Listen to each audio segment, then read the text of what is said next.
Selamat pagi anak-anak kelas 7 semester ganjil. Pada pertemuan hari ini kita akan memasuki bab 3 tentang klasifikasi materi dan perubahannya. Nah, pada pertemuan kita yang keempat di sini kita akan mempelajari tentang sifat dan perubahan fisika dan kimia. Nah, pada pertemuan kita yang keempat tentang sifat dan perubahan pada fisika dan kimia, adapun tujuan yang harus kita ketahui. Yang pertama, siswa mampu menjelaskan sifat fisika dan kimia. Yang kedua, siswa mampu mendeskripsikan perubahan fisika dan kimia. Selanjutnya, kita akan masuk pada sifat fisika dan kimia. Nah, menurut kalian, manakah yang disebut sifat fisika dan yang manakah yang termasuk sifat kimia? Ada yang tahu dari ke-9 gambar ini?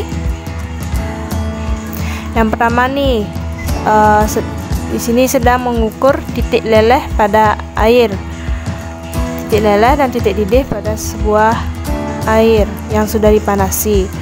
Lalu yang gambar kedua yaitu sebuah roti yang sudah membusuk. Yang ketiga, air keruh. Yang keempat, kekentalan dari sebuah susu coklat. Yang kelima, ini bentuk wujud zat. Yang keenam, besi yang mudah berkarat. Yang ketujuh, warna zat. Dan yang terakhir, api yang pada kompor gas. Nah, menurut kalian yang manakah dari benda-benda tersebut yang termasuk sifat fisika dan yang manakah yang termasuk sifat kimia? Jadi jawabannya, jadi sifat fisika itu adalah yang ini. Yang pertama, sebuah gelas yang berisi air yang sudah dipanaskan, yang sedang diukur titik leleh dan titik didihnya. Lalu yang kedua ada yang wujud zat. Yang ketiga ada warna zat yang dari padat, gas, dan cair. Yang keempat ada yang namanya kekentalan pada susu coklat.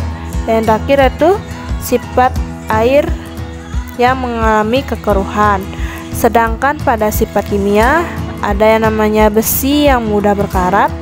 Yang kedua, api yang bisa membuat mudah terbakar. Dan yang terakhir, sebuah roti yang lama-kelamaan akan mudah membusuk.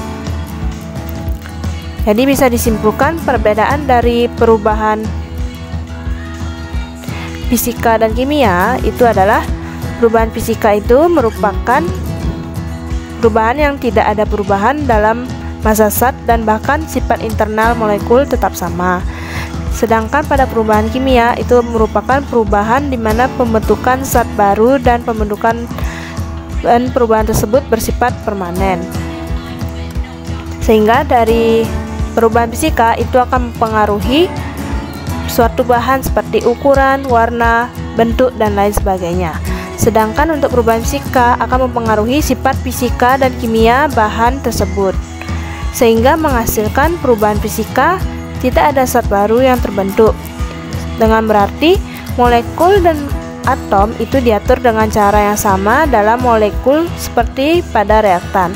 Sedangkan hasil dari perubahan kimia itu selalu menghasilkan zat baru. Atom dan molekul mengatur ulang diri mereka sendiri dan membentuk senyawa baru. Seperti itu ya. Sekarang kita lanjut pada perubahan fisika. Nah, perubahan fisika itu dibagi menjadi beberapa jenis. Yang pertama, perubahan bentuk zat. Nah, contoh dari perubahan bentuk zat itu misalnya sebuah zat padat dari kayu yang diubah menjadi kursi, sehingga sifat dari kayu dan kursi ini hampir sama, yaitu sama-sama dari zat padat. Selanjutnya yang kedua, perubahan ukuran zat. Misalnya suatu benda itu dapat diukur dari ukuran besar menjadi ukuran kecil. Yang ketiga, perubahan volume. Contoh dari perubahan volume adalah pemuaian pada rel kereta api. Dan yang terakhir yaitu perubahan wujud zat. Nah, perubahan wujud zat ini terdiri dari 6. Ada yang namanya mencair, membeku, menguap, mengembun, mengublim, dan mengkristal. Mungkin di SD kalian sudah mempelajari apa saja 6 perubahan wujud zat itu seperti ini. Misalnya mencair. Kalau mencair itu zat padat menjadi zat cair. Lalu kalau membeku itu zat cair menjadi zat padat dan lain sebagainya ya. Sekarang kita lanjut pada perubahan kimia. Nah, kalau perubahan kimia itu terbagi menjadi beberapa jenis. Yang pertama ada yang namanya perubahan warna. Perubahan warna ini terjadi pada apel. Buah apel yang misalnya sudah dipotong, bila dibiarkan di udara terbuka, maka lama-kelamaan akan berwarna coklat sebagai akibat adanya reaksi oksidasi antara apel dengan oksigen.